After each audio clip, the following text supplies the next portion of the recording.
pale pia tiketi zinapatikana. Simba Sports Club makao makuu hapa Masaki, tiketi zinapatikana hapa. Nyanyuka ulipo, njoo hapa Masaki, njoo chukue tiketi yako.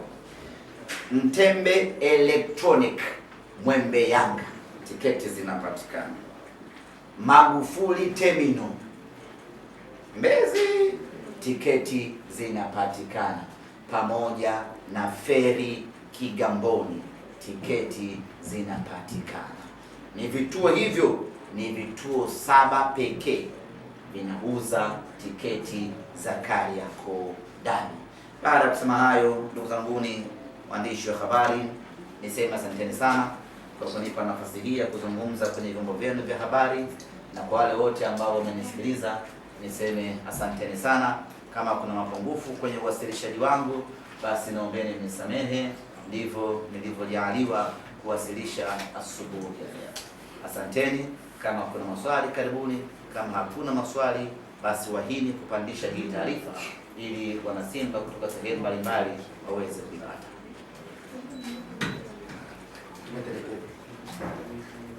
Tumekubali. Naitwa Elias Solomon, mwandishi wa Mwananchi. Ndiyo, Elias Solomon. Awali uwanja wa Meja Jenerali Samuel kwa kuingiza watu 8,000 kwa maana ya wale ambao wanaweza kukaa kabisa. Sasa kwa matengenezo hayo ambayo yanaendelea, Derby mashabiki wangapi ambao wanaweza kupata nafasi hapa? Capacity ya mwanzo ya uwanja wa Meja Jenerali Samuel ilikuwa ni watu 8,000. Baada ya matengenezo ambayo yanafanyika hivi sasa, capacity ya uwanja wa Meja Jenerali Samuel sasa itakuwa ni watu 10,000. Kwa hiyo watu 2,000 zaidi imeongezeka, na kazi hiyo inafanyika kwa nguvu na kwa kasi kubwa kuhakikisha kwamba matengenezo hayo yanakamilika kwa wakati, ili idadi ya watu 2,000 iongezeke katika uwanja. Na mnakijua ile hadithi ya Nabii Suleiman aliyokuwa akiwatumikisha majini kujenga msikiti. Majini walikuwa wanafanya kazi usiku na mchana bila kuchoka kuhakikisha kwamba msikiti unakamilika. Basi ndivyo pale Meja Jenerali Samuel kazi inayoendelea hivi sasa, inafanyika kazi ya usiku na mchana kuhakikisha kwamba linakamilika jukwaa la nyuma ya goli, ili mashabiki 10,000 waweze kuingia uwanjani. Lakini nitoe tahadhari moja msingi: kama hautakuwa na tiketi siku ya tarehe 3, yaani umekosa tiketi, tafadhali usikanyage Meja Jenerali Samuel. Ile sio Benjamin Mkapa.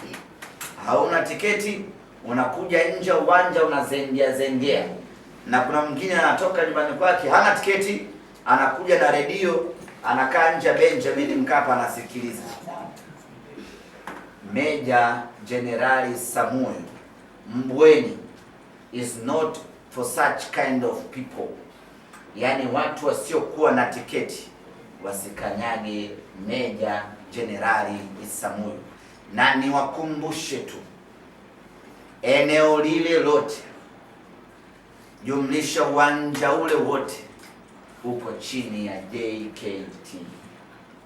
Kwa kama utakuja pale ukawa una mbwala nje ya uwanja,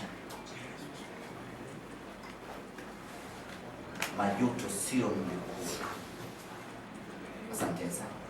Kama sina niishie Mwenge. Kama huna tiketi Tabata usivuke au Mbagala usivuke, kaa mbali. Azam TV itakusaidia kukuletea mubashara matangazo, lakini Meja Samuel sio yani ile kuanzia Kunduchi ile, huna tiketi Kunduchi usiguse. Au kama unatoka Bagamoyo mwisho wako Mapinga, huku usiingie kabisa kama huna tiketi. Ndio bwana Jiabu. Huku pia mashabiki wanaingia kama Zanzibari tu mchanganyiko, ama kuna taratibu maalum wao pole pole, na mnaingia na slogan gani kwenye mechi hii ambayo wao wanasema ile kombe litambulike na FIFA, wanataka mechi ya tarehe 3?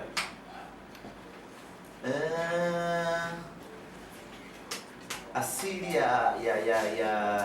ya Simba na mtani wetu huwa ni kugawana majukwaa,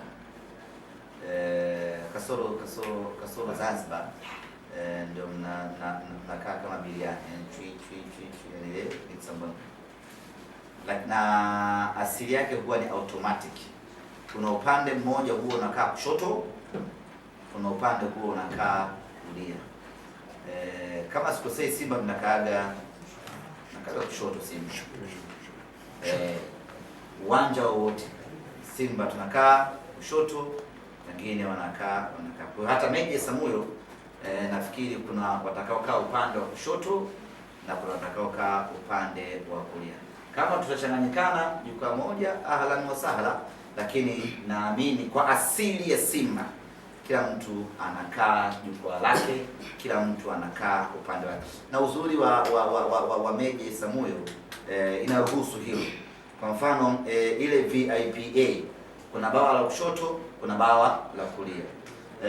Ukija mzunguko, kuna mzunguko wa nyuma goli, mzunguko wa nyuma goli.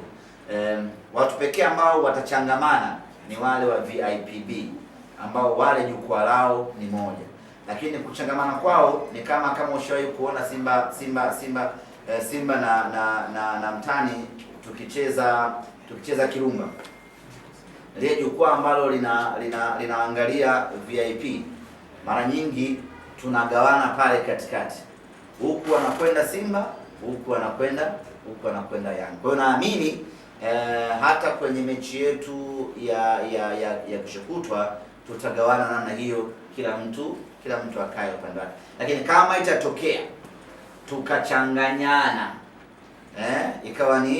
ikawa ni mixa mbwembwe, basi ungwana, uvumilivu na ustaarabu ndio uwe silaha katika mchezo huu wa kesho kutwa. Asitokee mtu akamfanya vurugu mwenzie kwa sababu tu umekaa eneo letu, kwa hiyo tukaanza na ukishaingia uwanjani ukakuta wenzio wamekaa sehemu fulani, nenda kakae upande wa wenzio, usije kaona ambavyo vinaweza kuepukika, tuviepuke. Kama tutakuwa tumekaa vuluru, it's fine, lakini kama uwanja automatic utajitenga wa huko, basi nenda kakae kwa waliokaa wenzio ili kuepusha mambo mengine. Kumbusha video hiyo tunaweza. Hawajibu la pili. Lipi hilo? La kuendea mchezo na kwa slogan gani? Kwa sababu na slogan hatuna kweli. Tukapigania alama 3. Na natamani kujua kuhusiana na umetoa rai kwa wale ambao watakuwa hawana tiketi wanakuja kusubiri nje ya uwanja kwamba wasifanye hivyo. Lakini tumeshuhudia kwa michezo hivi karibuni kwa upande mashabiki wa Simba wakipata matokeo ambayo hawajaridhishwa nayo, ile tabia ya kurusha chupa. Unatoa rai gani kwa swali zuri? Nashukuru ndugu mtangazaji, ndugu mwandishi wa habari. Hiyo ni njano au binzari? hapa gold. Gold gold. Njano mimi. Gold. Tumekuwa na matukio yasiyopendeza kwa siku za hivi karibuni, hasa kwetu mashabiki wa Simba, na kwa msimu huu yamekithiri kidogo, maana tumeadhibiwa mara mbili kama sikosei, kwa tukio moja la mashabiki kurusha vyupa uwanjani. Regardless, hatujaridhika na maamuzi kiasi gani, lakini kurusha chupa sio solution ya hasira zetu, zaidi ya kwamba tunachafua taswira ya klabu yetu. Moja, mbili, tunaiongezea klabu mzigo kwa kulipa faini mara kwa mara kuelekea mechi ya tarehe 3. Niwaombe, niwaase na niwakumbushe mashabiki wa Simba tuachane kabisa na hulka, utamaduni na tabia hizo. mechi imemalizika ama tukio la hovyo limefanyika uwanjani, tuvumilie. Ndio mpira wa miguu na sisi wote ni wakosaji. Kwa hiyo tuvumilie makosa ambayo atayafanya binadamu mwenzetu. Yanauma kweli kweli, lakini kurusha chupa sio suluhu ya maumivu hayo. Tuvumiliane, mechi ishe kwa maslahi makubwa ya klabu yetu na kwa maslahi makubwa ya timu yetu. Viingilio katika mchezo wetu, mzunguko ni shilingi 15,000. Meja Jenerali Samuyo, tunaposema mzunguko tunamaanisha nyuma ya magoli. Goli la kaskazini ni shilingi 15,000 na goli la kusini ni shilingi 15,000. VIPB ni shilingi 30,000. Tunaposema 30,000, Meja Jenerali Samuyo, ni lile jukwaa ambalo linatazama jukwaa la VIP ama linatazama dressing rooms ama linatazama sehemu ya kuingilia wachezaji wanapoingia uwanjani. Ile ndiyo VIPB, ambapo katika mechi nyingine jukwaa hili huwa ni jukwaa la mzunguko, lakini kesho kutwa hili ni jukwaa la VIPB. Na VIPA ni shilingi 50,000, ambapo VIPA unapoingia uwanja wa Meja Isamuhyo, pale ambapo wachezaji wanaingia uwanjani kwenda kuanza mechi, upande wa kushoto na upande wa kulia, lile ndiyo jukwaa la VIP ambalo ni shilingi 50,000 pekee. Semaji? Ndiyo Mtanange TV. Nilikuwa nauliza kuhusiana na majeraha ya wachezaji. Tumeshuhudia Ansi Joe. Chelewa. Chelewa. Chelewa. Shano huko. Maliza wapi?